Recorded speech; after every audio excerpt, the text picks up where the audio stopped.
Taking place immediately after World War II, a Japanese soldier who fled his role as a kamikaze pilot struggles to put his life back together while also dealing with severe PTSD after witnessing many soldiers get killed by an unknown creature.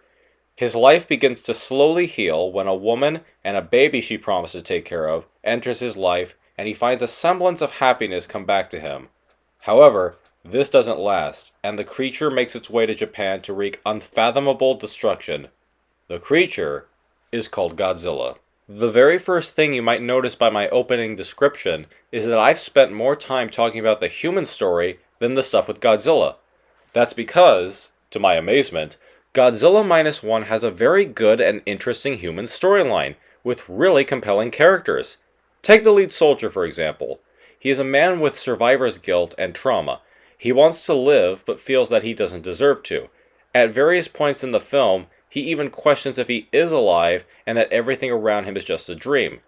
The film does a phenomenal job of dealing with trauma and post-war anxiety. It's not just the lead either. Every character has a moment to shine.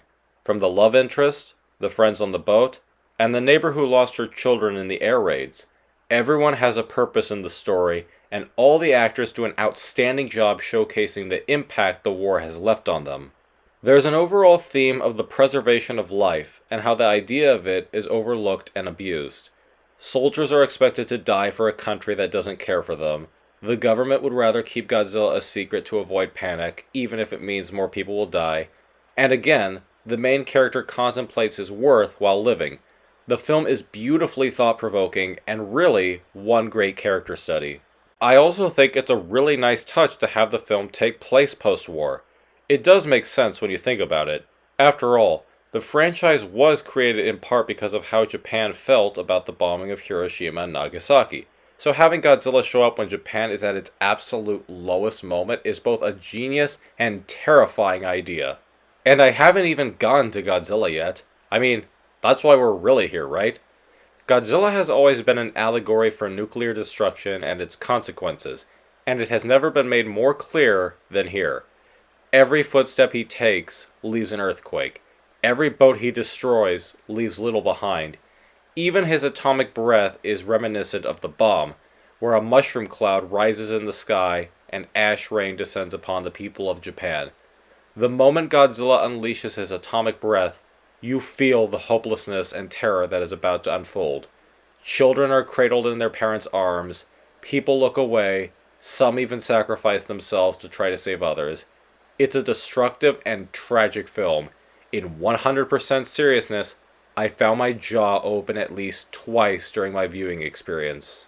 Godzilla is all CGI, which is to be expected in this day and age, I suppose. Though it is a bit of a sad day when we see that the rubber suit is no longer being used. That said, there are still many tributes to the big guy. His classic roars from the original 1954 film are used for his new appearance. The original theme is triumphantly rescored, and even small details like his first appearance being on Odo Island, a location in the original film, are nice nods to the history of Godzilla. Godzilla Minus One is not just a great Godzilla film, it's an all-around great film. Yes, Godzilla is cool, I mean he pretty much always is, but this is the first time in recent memory where I've seen a terrific human story to accompany a Godzilla film. I'm serious, there are great characters acted out by some amazingly talented actors, and that's honestly what impressed me the most about this film. It may be a monster movie, but it has an emotionally human story. I don't know how long it's playing in the States, but if you have any chance to see it, race to the theater right now and go see Godzilla Minus One. It is easily in my top 5 favorite films of the year. Thanks, this is an O.M.M review. This is O.M.M, signing out.